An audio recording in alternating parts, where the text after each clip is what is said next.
తరఫున ఇది మా డిమాండ్ అండి, ఏ ప్రభుత్వానికైనా చెప్తున్నాం ఇది. రైట్. ఎస్ వెంకటేష్ Next, గారు. sir.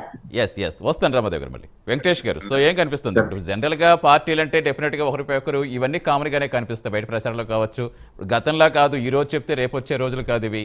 అక్కడ ఏం జరుగుతుందో అరచేతిలోనే ప్రతి ఒక్కరు చూసి నాయకుల కంటే స్పీడ్గా ప్రజలు అనలైజ్ చేస్తున్నారు. సో ఈ నేపథ్యంలో అసలు ప్రధానంగా దృష్టి పెట్టాల్సిన అంశాలంటే ఏం చెప్పుకోవాలి? ఇప్పుడు సంక్షేమంతో పాటు అభివృద్ధి కీలకం అనేది ప్రతి ఒక్కరు కూడా ఖచ్చితంగా ఒప్పుకోవాల్సిన విషయమే. కానీ ఏం చేయబోతున్నారు, వచ్చిన తర్వాత ఎలా తీసుకొస్తారు, నిధులు ఎక్కడి నుంచి వస్తాయి, పెట్టుబడులు ఎలా రప్పిస్తారు, రాష్ట్రంలో ఏం చూపించి ఇతర దేశాల వాళ్ళని ఆకర్షిస్తారు, ఇవన్నీ కీలక అంశాలు కదా. వీటిపై దృష్టి పెట్టాల్సిన అవసరం ఎంతవరకు ఉంది? సో ఎలా చేస్తే ముందుకెళ్ళే అవకాశం ఉంది? ఎస్, మేడం గారు చాలా కరెక్ట్ గా చెప్పారండి. 25 సంవత్సరాల సుదీర్ఘమైనటువంటి ఒక రాజకీయ ప్రణాళికను వేసుకుని జనసేన పార్టీ ముందుకు వచ్చింది. అలాగే ఈ ముఖ్యమంత్రి 30 సంవత్సరాల పరిపాలన చేయాలి, నేనే ముఖ్యమంత్రిగా మోనోపాలీగా 30 సంవత్సరాల పాటు నేనే ముఖ్యమంత్రిగా ఉండాలంటే ఏం చేయాలి అనే దాని మీద ఈ ముఖ్యమంత్రి కేంద్రీకరించడం జరిగింది. నేను మేడం గారిని డైరెక్ట్ గా అడుగుతున్నా. మేడం గారు, మీరు ఎంబీబీఎస్ పాస్ అయ్యారు, నేను ఎల్ఎల్బి పాస్ అయ్యాను. ఇప్పుడు నేను ఎంబీబీఎస్ పాస్ అయ్యానని చెప్పడం కానీ, మీరు ఎల్ఎల్బి పాస్ అయ్యానని చెప్పడం కానీ ఒకవేళ జరిగితే దేని ప్రాతిపదికన మీరు ఎంబీబీఎస్ పాస్ అయ్యారు, నేను ఎల్ఎల్బి పాస్ అయ్యాను అని చెప్పేసి చూపిస్తాం. ఖచ్చితంగా ఒక వ్యాలిడ్ సర్టిఫికేట్ ఏదైనా ఉంటే, ఇదిగోండి పలానా యూనివర్సిటీ నుంచి నేను ఎంబీబీఎస్ పట్టా వచ్చింది, నాకు ఎల్ఎల్బి పట్టా ఎల్ఎల్ఎం పట్టా వచ్చింది అని చెప్పేసి అని చెప్తాం. అలాగే ఈ రాష్ట్రం యొక్క అభివృద్ధిలో గణాంకాలు, కేంద్ర ప్రభుత్వం యొక్క గణాంకాలు ఈ రాష్ట్రం జీడిపి విషయంలో ముందులో ఉంది. జిఎస్టి వసూళ్ల విషయంలో మన వైఎస్ఆర్సీపీ అధికార ప్రతినిధి గారు చెప్పినట్లు ఈ దేశంలో ఆంధ్రప్రదేశ్ అగ్రగామిగా ఉన్నదనే దాంతో నేను ఏకీపించను. కానీ సౌత్ ఇండియాలో ఉన్నటువంటి 4 బలమైన రాష్ట్రాల్లో జిఎస్టి వసూళ్లలో ఇంతకు ముందు ఏదైతే లెక్కకు రాని ఇన్కమ్ ఏదైతే ఉందో, ఆక్వా కల్చర్ కానివ్వండి, మరొకటి శాండ్ కానివ్వండి, ఇలాంటి వాటిలన్నిటిలో కూడా జిఎస్టి వేసి అధికారంలో ఉన్నటువంటి పార్టీ ఈ రాష్ట్రం యొక్క ఆదాయాన్ని గణనీయంగా పెంచుకుని ముందుకెళ్తున్నటువంటి పరిస్థితి. ఈ పెంచే క్రమంలో 17 మెడికల్ కాలేజీలు, అందులో 6 ఒకే టర్మ్ లో 5 మెడికల్ కాలేజీలు కన్స్ట్రక్షన్ అయి ఓపెన్ అయిపోయినాయి అని అంటే, ఇది సామాన్యుడికి చేరువగా వైద్యం జరుగుతున్నదా లేదా అనేది. ఇక రెండో విషయానికి వచ్చినట్లయితే, ఈ రాష్ట్రం యొక్క ఇన్ఫ్రాస్ట్రక్చర్ ఏ విధంగా ఉంది, ఈ రాష్ట్రంకు ఉన్నటువంటి సహజంగా ఉన్నటువంటి బలం కోస్టల్ కారిడార్. ఈ కోస్టల్ కారిడార్ లో జరుగుతున్నటువంటి పోర్టులు, ఈ పోర్టులను రేపొద్దున చాలా పెద్ద అంబానీలు, అదానీలు లాంటి వాళ్ళు హైర్ చేసుకునేటువంటి ఒక పరిస్థితి. దాని ద్వారా మనకి ఇంపోర్ట్స్ ఎక్స్పోర్ట్స్ జరిగేటువంటి పరిస్థితి. ఇన్కమ్ జనరేషన్ అనేది దీని ద్వారా జరుగుతుంది. అంతేగానివ్వండి, ఏదో ఎక్కడి నుంచో వచ్చి ఒక కియా పరిశ్రమ వచ్చింది, కియా పరిశ్రమ రావటం వల్ల ఈ రాష్ట్రానికి జరిగినటువంటి మేలు కన్నా కియా పరిశ్రమకు జరిగినటువంటి మేలు. ఒక కారు తయారవడానికి 20,000 లీటర్ల నీళ్లను ఇవ్వాల్సినటువంటి పరిస్థితి ఎక్కడ ఇవ్వాలండి? అనంతపురం లాంటి పరిస్థితి, కరువు జిల్లాల్లో 20,000 లీటర్లు ఒక కారు తయారు చేయడానికి ఇవ్వడానికి మనం ఒప్పుకున్నాం. కియా పరిశ్రమ ఈ రాష్ట్రంలో పెట్టడానికి అనేక రకాలుగా సబ్సిడీలు ఇచ్చి మనం కేవలం ఆ బ్రాండ్ మా దగ్గర ఉండాలి అని చెప్పేసి అని తీసుకురావడం జరిగింది. కియా పరిశ్రమ వల్ల ఈ రాష్ట్రంలో టెక్నికల్ గా వచ్చిన ఉద్యోగాల సంఖ్య చాలా లెస్. అక్కడ ఉన్నటువంటి ఏదైతే లో లెవెల్ టెక్నికల్ ఇష్యూస్, లో లెవెల్లో ఉన్నటువంటి ఉద్యోగాలు మాత్రమే కియా పరిశ్రమ వల్ల మనకు వచ్చినాయి కానివ్వండి, అక్కడ మేనేజర్లు గానో లేకపోతే టెక్నికల్ గా ఇంజనీర్లు గానో మనకు వచ్చినటువంటి పరిస్థితి చాలా శూన్యం. ఎవడో మనం ఉద్యోగస్తులు అవుతాం, కానీ ఇక్కడ మనమే ఒక పరిశ్రమలు పెట్టేటువంటి ఒక పరిస్థితి. మన స్థానికంగా ఈ దేశంలో వాడుతున్నటువంటి 50% ఏసీలు ఈ రోజు జగన్మోహన్ రెడ్డి వచ్చిన తర్వాత ఇక్కడ జరుగుతుంది. ఇక్కడ ప్లేవుడ్ పరిశ్రమలు వచ్చినాయి. ఇక్కడ ఫార్మాలో గణనీయంగా 10,000 కోట్ల రూపాయల ఒక ఫ్యాక్టరీని మనం ఈ సౌత్ ఇండియాలో అందరితో పోటీ పడి మనం తెచ్చుకున్నటువంటి పరిస్థితి. అలా కాదు వెంకటేష్ గారు, సరే మీరు టెక్నికల్ గా చెప్తున్నారు, ఓకే దట్స్ ఫైన్. అంటే ఇప్పుడు ఆ ప్రభుత్వంలో వచ్చిన పరిశ్రమలు ఈ ప్రభుత్వంలో వెళ్ళిపోవడం అది కక్ష పూరితంగా కనిపించట్లేదా? ప్రజలకు ఎలాంటి మెసేజ్ వెళ్తుంది అనుకోవాలి? సరే మీరు చెప్పినట్టుగా దాంట్లో కొన్ని లోపాలు ఉండొచ్చు, ఏదైనా జరగచ్చు, కానీ ఒక పరిశ్రమ ఇంకో పరిశ్రమ ఏడానైతే అది ప్లస్ అవుతుందా, లేదా దీనివల్ల మనకు ఉపయోగం లేదని ఒక్కొక్క దాన్ని మనకి ఎట్టుకుంటూ పోతే వేరే వాళ్ళు వచ్చే అవకాశం ఉంటుందా?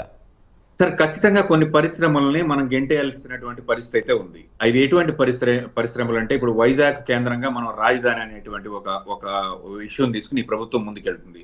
కానీ వైజాగ్ లో మనం మొన్న మధ్య ఒక గ్యాస్ లీకేజ్ కేసు మనం చూసాం. అటువంటి పరిశ్రమలు అటువంటి అణు విస్ఫోటనాలు లాంటి ఒక మెటీరియల్స్ మనం స్టోరేజ్ చేసుకోవడం అనేది ఖచ్చితంగా ఆ చుట్టుపక్కల ఉన్నటువంటి పరిస్థితి సామాన్యులకి వాళ్ళకేం తెలియదండి. నిద్రలో ఉండి నిద్రలో చచ్చిపోయినటువంటి ప్రజారక్షణ కీలకం అన్నిటికంటే మెయిన్ పాయింట్ అది. అలాగే ఒక బ్యాటరీ తయారీ కంపెనీ ఉంది చిత్తూరు కేంద్రంగా. ఐ థింక్ చిత్తూరు కేంద్రంగా ఉన్నటువంటి ఒక ప్రజాప్రతినిధి, మా గుంటూరు ప్రజాప్రతినిధికి ఒక బ్యాటరీ కంపెనీ ఉంది. ఆ చుట్టుపక్కల 5 కిలోమీటర్ల సరౌండింగ్స్ లో ఉన్నటువంటి most of the people caused by battery essence వాళ్ళ బాడీలోకి వెళ్ళిపోయి వాళ్ళ తాగే నీటిలో కలుషితం అయిపోయి వాళ్ళందరికీ కూడా క్యాన్సర్ వచ్చిన. అదే వెంకటేష్ గారు, దానికి ప్రత్యామ్నాయం చూడాల్సిన అవసరం ఉందా, మొత్తానికి దాన్ని క్లోజ్ చేయాల్సిన అవసరం ఉందా? అది సార్ ఇప్పుడు పారిశ్రామికవేత్తలు ఎప్పుడు కూడా హైడ్ అండ్ సీక్ పాలసీనే వాడతారు, కానీ నేరుగా ప్రజల కోసం వాళ్ళ ఆ సాలిడ్ వేస్టేజ్ ని తీసుకెళ్లి దాన్ని అధికంగా ఖర్చు పెట్టి దాన్ని చేయాల్సినటువంటి ఒక పనులు ఇవి కూడా వాళ్ళు చేసే పరిస్థితి కాదు సార్. దీని మీద సమగ్రంగా మనకి ఒక వ్యవస్థ ఉండాలి. ఆ వ్యవస్థ చాలా బలంగా ఉండాలి. డెఫినెట్ గా చాలా పెద్ద సబ్జెక్ట్ సార్, చర్చ కూడా చాలా పెద్ద సబ్జెక్టే. కానీ ప్రజారక్షణ ప్రభుత్వానికి కీలకం. ఖచ్చితంగా ప్రజల ఆరోగ్యం మీద దృష్టి పెట్టాల్సిన ప్రభుత్వం మీద ఉంటుంది. చిన్న చిన్న పరిశ్రమలు అయితే అయి ఉండొచ్చు. కియాతో పోల్చుకుంటే మిగతా ఇప్పుడు ఆంధ్రప్రదేశ్ రాష్ట్రంలో వచ్చిన పరిశ్రమలు చాలా వరకు చిన్నవి అయి ఉండొచ్చు, కానీ భారీ ఎత్తున వచ్చినాయి సార్. అలాగే కియా పరిశ్రమతో పోల్చుకుంటే ఈ రాష్ట్రానికి వచ్చే రెవెన్యూ ఎంత అయితే ఉందో దానికన్నా నాకు తెలిసి కొన్ని 10 రెట్లలో ఇప్పుడు గ్రీన్కో కంపెనీ వాళ్ళ కర్నూలు ప్రాజెక్ట్ ద్వారా, విద్యుత్ ప్రాజెక్ట్ ద్వారా ఈ రాష్ట్రానికి వస్తుంది. అభివృద్ధిని ఎవరూ నిర్ణయించలేము. ఈ ప్రభుత్వంలో ఇది జరిగింది, ఆ ప్రభుత్వంలో అది జరిగింది, అది తప్పు ఇది తప్పు అని చెప్పలేము. ఎందుకంటే ప్రతి ఒక్క పరిశ్రమ మనకు కావాలి. దానికి సంబంధించిన పరిస్థితులు ఏవైతే ఉన్నాయో అవి క్రియేట్ చేసుకోవటం లేకపోతే ఫెయిల్ అవడం అనేది ఆ ప్రభుత్వం యొక్క కర్మ. దాన్ని మీరో నేనో మార్చలేము. కానీ ఇలా దుమ్మెత్తిపోయడం అనేది మాత్రం అనవసరం. ఎందుకంటే గణాంకాలు ఖచ్చితంగా ఆంధ్రప్రదేశ్ రాష్ట్రం ముందుకెళ్తుంది అని చెప్తున్నటువంటి క్రమంలో ఆంధ్రప్రదేశ్ శ్రీలంక అవుతుంది, ఆంధ్రప్రదేశ్ జింబాబ్వే అవుతుంది అని చెప్పేసి ఈ రాజకీయ అవసరాల కోసం, రాజకీయ స్వార్థాల కోసం వాడుకోవడం అనే దాన్ని మాత్రం ఖచ్చితంగా ఖండించాలి. ముమ్మాటికి ఈ రాష్ట్రం ఈ 5 సంవత్సరాలు, గత 5 సంవత్సరాల్లో కూడా కొంత ముందుకు వెళ్ళాం. ఈ 5 సంవత్సరాల్లో చాలా ర్యాపిడ్ స్పీడ్ గానే వెళ్ళాం. ఇక మేడం గారు అంటున్నారు రోడ్లు వేయలేదు. ఒక రోడ్డు యొక్క మీరు ఒక ఆపరేషన్ చేస్తే మనం ఒక 5 సంవత్సరాలు బతుకుతాడండి లేకపోతే అని చెప్పేసి అని చెప్పగలుగుతాం ఒక హార్ట్ ఆపరేషన్ చేస్తే. అలాగే ఒక రోడ్డు వేస్తే ఒక 10 సంవత్సరాలు 15 సంవత్సరాలు శాశ్వతంగా ఉంటది. ఈ రోజు మీ గుంటూరు రోడ్లు చాలా అధ్వానంగా ఉన్నాయని చెప్పేసి అని అంటున్నారు. గతంలో ఎప్పుడు వేస్తే ఈ రోజు అధ్వానంగా తయారైనాయి. జగన్మోహన్ రెడ్డి గారు వచ్చేసిన తర్వాత ఏమన్నా తొవ్వి అవతల పట్టేశారా? ఎందుకంటే స్థానికంగా నేను పొద్దున్న లేస్తే గుంటూరు విజయవాడలో తిరిగే వ్యక్తినే. గుంటూరు యొక్క ప్రతి అణువు నాకు తెలుసు కాబట్టి చెప్తున్నా. గుంటూరులో ఉన్నటువంటి రోడ్లు విజయవాడలో ఉన్నాయా? విజయవాడలో నేను చెప్తున్న బందర్ రోడ్డు, ఏలూరు రోడ్డు కాకుండా గుంటూరులో ఉన్నటువంటి విశాలమైనటువంటి రోడ్లు మాకున్నాయా? లేవు కదా. వెంకటేష్ గారు ఏదో ఒక ప్రాంతాన్ని బేస్ చేసి చెప్పలేం కదా. ఇప్పుడు ఆ రోడ్ల సమస్య కావచ్చు, ఇవన్నీ మొదలు పెడతారు. అంత టైం లేదు, అంత సమయం లేదు. కానీ అట్ ద సేమ్ టైం ఏమవుతుందంటే అవి ఎలా ఉన్నాయనేది ప్రత్యక్షంగా కొంతమంది చూసిన మాట వాస్తవం కాదా? ఒక పార్టీనో దీన్నో బేస్ చేసింది కాదు కదా. ఇప్పుడు ఎక్కడ గుంటూరు ప్రాంతం కావచ్చు, వైజాగ్ కావచ్చు, లేదా ఈస్ట్ గోదావరి కావచ్చు, ఎక్కడైనా వైసీపీ వాళ్ళు ఉంటారు, టీడీపీ వాళ్ళు ఉంటారు, జనసేన వాళ్ళు ఉంటారు, బీజేపీ వాళ్ళు ఉంటారు కదా. ఏదో వైసీపీ వాళ్ళ అభివృద్ధి జరిగింది ఎలాగని చెప్పలేం కదా. కానీ రోడ్లు అయితే కొంచెం బాలేదన్న మాట అయితే వాస్తవం కాదా సార్? కొంచెం కాదు సార్. ఇప్పుడు అవినిగడ్డ విషయానికి వద్దాం సార్. అవినిగడ్డ నియోజకవర్గంలో మొన్న మధ్య అవినిగడ్డ కోడూరు రోడ్డు మధ్య చూశాను సార్. చాలా అధ్వానంగా ఉంది సార్ పరిస్థితి, చాలా అధ్వానంగా ఉంది. మరి అక్కడ స్థానికంగా ఉన్న స్థానిక ప్రతినిధి వైఎస్ఆర్సీపీ ప్రతినిధి గారే మరి ఆయన ఏం చేస్తున్నారో మాకు తెలియదు. ఖచ్చితంగా విమర్శ చేయాల్సిన చోట విమర్శ చేస్తాం సార్. అలాగే ఆ రోడ్లతో పోల్చుకుంటే గుంటూరు రోడ్లు చాలా అద్భుతంగా ఉన్నాయనే చెప్పాలి. రోడ్ల పరిస్థితి కొంచెం దిగువ స్థాయిలోనే ఉంది. దాన్ని ఎవరు సపోర్ట్ చేయట్లేదు. కానీ ఈ ప్రభుత్వంలో రోడ్లు కూడా గత ప్రభుత్వంతో పోల్చుకుంటే ఈ ప్రభుత్వంలో రోడ్లు కూడా ఎక్కువ కిలోమీటర్లే వేయడం జరిగింది. వెంకటేష్ గారు సమయభావం చెప్పదలుచుకున్నాను. మోహన్ రెడ్డి గారు ఫైనల్ కంక్లూడ్ చేయండి. మోహన్ రెడ్డి గారు, ఇప్పుడు రమా గారు అంటున్నారు మేము అబద్ధాలు చెప్తున్నాము, వాళ్ళు అబద్ధాలు చెప్పరు అంటున్నారు. నేను ఆమెను వ్యక్తిగతంగా అనడం లేదు, అబద్ధాలు చెప్పినారని. ఆమె వ్యక్తిగతంగా చెప్పినారు. ప్రజలు అధ్వానంగా ఉంది, ఈ సంక్షేమ కార్యక్రమాలు ఇవ్వడం వల్ల మేలు జరగలేదు అని అనుకుంటున్నారని ఆమె అంటుంది. సరే, నేనేమంటున్నానంటే మీరు మళ్ళీ ఇదే తప్పులు చేస్తారు కదా, మరి అంత 4 ఇంతలు మేము ఇచ్చేటప్పుడు మీరు ఎన్ని తప్పులు చేస్తారు, మీరు ఎన్ని అప్పులు చేస్తారు, ఈ అప్పులని ఎట్లా మీరు సృష్టిస్తారు, సంపదలు సృష్టిస్తారు, అది మీతో చేత కాదు, మీరు చెప్పలే. రెండోది వచ్చేసి రాజధాని గురించి పదే పదే చెప్తున్నారు. రాజధాని గురించి రాష్ట్ర ప్రజలకు పెద్ద అవసరం లేదు. ప్రతి గ్రామంలో ఒక రాజధాని లాగా పెట్టారు, 72 గంటల్లో వాళ్ళ సమస్య పరిష్కరిస్తారు. కానీ రాజధాని చెప్పుకోవడానికి అయితే రాజధాని అవసరం ఉంది. రాజధాని అవసరం ఉందని ఒకే చోట రాజధాని పెడితే, గతంలో మనం ఎప్పుడు చెన్నైలో రాజధాని పెట్టుకొని వచ్చి ఆ నోటి వాళ్ళకి గెంటేస్తే వచ్చి కర్నూలులో పన్నాం, కర్నూలులో ఉన్న రాజధాని గెంటేసి వస్తే హైదరాబాద్ లో పన్నాం, హైదరాబాద్ లో ఉన్న రాజధాని గెంటేస్తే మళ్ళీ ఇక్కడ వచ్చి పన్నాం, మళ్ళీ ఈ రోజు ఇక్కడ విజయవాడలో ఒక రాజధాని పెట్టేసి ఆ రాజధాని మొత్తం అక్కడ అయిన తర్వాత ఆల్రెడీ వెంకటేష్ గారు చెప్పినట్టు రాయలసీమలో బ్రహ్మాండంగా ఉద్యమాలు జరిగినాయి. ముందే ప్రత్యేక రాయలసీమ కావాలనే ఉద్యమంగా ఇక్కడ ఉంది, అక్కడ ఉంది, 2-3 చోట్ల 3 రకాలుగా మళ్ళీ ప్రయత్నాలు జరిగితే మళ్ళీ రాష్ట్రం విడిపోతే, చిన్న రాష్ట్రం అయితే ఇప్పటికే మన రాష్ట్రం విడిపోయి చిన్న రాష్ట్రమే గలీజు బట్టి మనం ఎవరు పట్టించుకునే పరిస్థితి లేదు. కాబట్టి కనీసం ఉన్న రాజధాని సక్రమంగా నిలబెట్టుకోవాలంటే 3 రాజధానులు పెట్టి వచ్చే నష్టం ఎవరికి లేదు. అదే విధంగా వీళ్ళు రాజధాని నిర్మాణం అంటున్నారు. రాజధాని నిర్మాణం ఏంటాడు 33,000 ఎకరాలు తీసుకొని 25,000 ఎకరాలు వీళ్ళ చుట్టూ Telugu Desam party, BJP party, Janasena party వాళ్ళు తీసుకున్నారండి.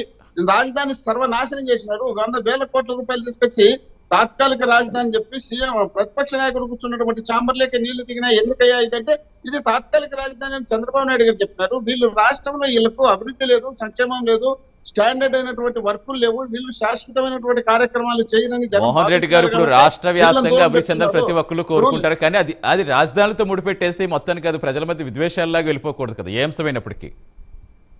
ఏమంటారు ఖచ్చితంగా రాష్ట్రం మొత్తం అభివృద్ధి చెందాలి, ప్రతి ఒక్కరికి కూడా ఆశించేది అదే. కేవలం రాజధానితో అభివృద్ధి చెందుతుందని ఇలా కాదు, అలాగే ఎలా జరుగుతుంది, అసలు 3 రాజధానులు ఏంటని వీళ్ళు ఇలా ఒకరు విమర్శలు చేసుకుంటూ వెళ్ళిపోతే ఇంకెప్పటికీ దీనికి ఫుల్ స్టాప్ పడుతుంది అంటున్నా. ఇప్పుడు వాళ్ళు అవుట్డేటెడ్ లీడర్లు, వాళ్ళకు స్టాండర్డ్ అయిన నిర్ణయాలు లేవు, వాళ్ళు సక్రమైన అలా చెప్పగలరు మోహన్ రెడ్డి గారు. ఇంకొక నెలలో మొత్తం తెలిసిపోతుంది. వాళ్ళు నమ్మడం లేదు కాబట్టి ఈ విధమైనటువంటి వాగ్దానాలు చేస్తున్నారు. ఈ వాగ్దానాలు చేస్తున్నారు కాబట్టి వాళ్ళని దూరం పెడుతున్నారు. ఇప్పుడు మద్యపాన నిషేధం అంటున్నారు. రమాదేవ్ గారు టైం అవుతుంది. రమాదేవ్ గారు కంక్లూడ్ చేయండి. రమాదేవ్ గారు ఏమంటారు? నేను ఒక్కటే చెప్తున్నాను, అద్భుతంగా ఈ విధంగా ఉన్నారు సంక్షేమ పథకాలతో మేము చాలా ముందున్నాం, మా సంక్షేమ పథకాలు అందరూ మెచ్చారు అంటున్నప్పుడు 175 సీట్లలో ఇంతకు ముందు ఉన్న వాళ్ళనే పోటీ కొంచొచ్చు యాస్టీస్ గా వెళ్ళిపోవచ్చు. అలాంటప్పుడు జనం నమ్మే పరిస్థితులు, జనం నమ్మరు కాబట్టి వీళ్ళు మోహన్ రెడ్డి గారు సమయం అవుతుంది మనకి. రమాదేవ్ గారు కంక్లూడ్ చేయండి, టైం అయిపోతుంది, నిమిషంలో కంక్లూడ్ చేయండి.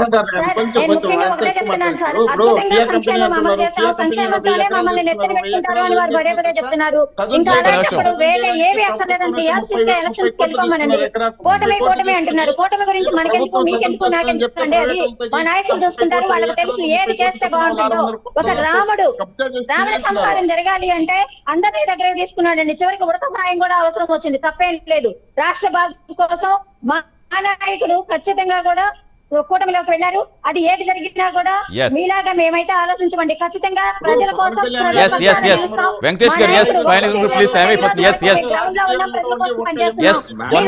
చెప్పండి. వెంకటేష్ గారు రమాదేవ్ గారు మోహన్ రెడ్డి గారు వెంకటేష్ గారు చెప్పండి. మీకు అభివృద్ధి అక్కర్లేదు, రాజధాని అక్కర్లేదు, రోడ్లు అక్కర్లేదు, ఏది అభివృద్ధి అనేది మీకు వద్దండి. అసలు పరిశ్రమలు అక్కర్లేదు, ఉద్యోగాలు అక్కర్లేదు, ఉపాధి అక్కర్లేదు, యువత అక్కర్లేదు.